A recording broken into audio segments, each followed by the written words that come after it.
आपल्या सोबत ठाकरे गटाच्या सुषमा अंधारे फोन लाईन वरून जोडल्या गेलेल्या आहेत। सुषमाताई, आपण बघतोय आता धनंजय मुंडेंचा गेम ओव्हर झालेला आहे, आज ते राजीनामा देणार असल्याचं कळतंय। आपली पहिली प्रतिक्रिया या संदर्भात काय आहे?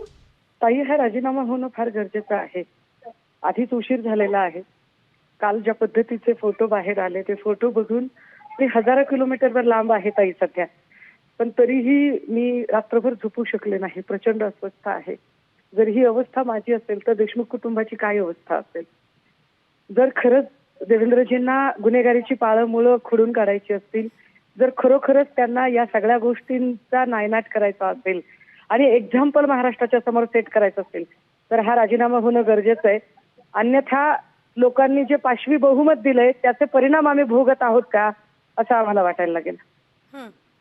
मात्र केवळ राजीनामा घेणं हे पुरेसं आहे काय वाटतं आपल्याला?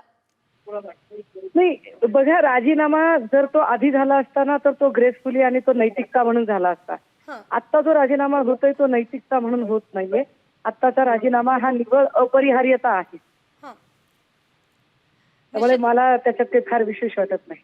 निश्चितच। मात्र हे जे पुरावे आहे हे फार आधी समोर आलेले होते, फोटो समोर आले होते, व्हिडिओ समोर आले होते, आरोप केले जात होते आणि वारंवार राजीनाम्याची मागणी होत होती। मात्र तरी सुद्धा इतके विकृत असे हे संपूर्ण घटना असताना, सर्व परिसीमा या गाठलेल्या असताना सुद्धा राजीनामा नेमका का मागण्यात आला नाही एवढे दिवस, या संदर्भात आपल्याला नेमकं काय वाटतं?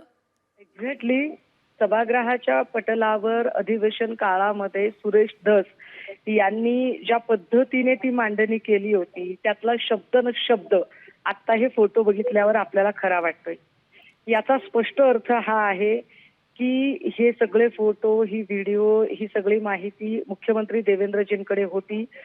सुरेश धस म्हणजे सगळ्या सत्ताधारी लोकांकडे होती आणि सगळ्यांकडे ही माहिती असताना सुद्धा तो राजीनामा झाला नाही, याचा स्पष्ट अर्थ कुठेतरी सत्ताधाऱ्यांकडून एक स्कोप देण्याचा, एक मार्जिन देण्याचा प्रयत्न झाला का?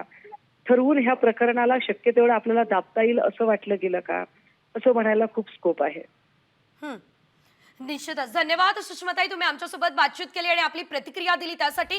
एकंदरीत आपण यावेळेस बघितलंय सुषमा अंधारे यांनी आपल्यासोबत साम टीव्ही सोबत संवाद साधलेला आहे आणि आपली प्रतिक्रिया दिलेली आहे। खरं तर आता राजीनामा घेणं याचा तितका अर्थ उरलेला नाहीये। 3 महिने या घटनेला उलटलेले आहेत। डिसेंबर महिन्यामध्ये सरपंच संतोष देशमुख यांची या क्रूरतेने हत्या करण्यात आली होती आणि आता राजीनामा घेतला जातोय।